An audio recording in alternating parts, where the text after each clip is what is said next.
Sana pala kaming rest day mga bossing, dire-diretso na ang gawa namin Lunes. May pasok na mga boss, wala na kaming rest day. Lahat ng araw pwede kayong pumunta. Yun mga boss, sa mga nagtatanong ng open na tayo simula kahapon mga sir. Ayan, ari may customer tayo, pakita mo rin kay sir.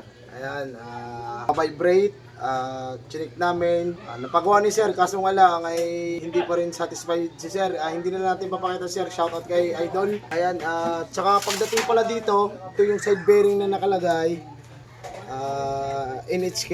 Pwede naman, ay kung nagkaigi naman kahit hindi SJP, dapat ito tatanggalin. Ayan, kasi may takip pang side bearing ni Zero, dapat inalis din to.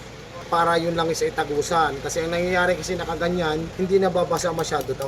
Dapat alisin to dalawa. Ayan lang ay boss. Tapos may problema ang rat ni Zero. Kaya sabi ni Idol, babagong gawa lang to sir, 180.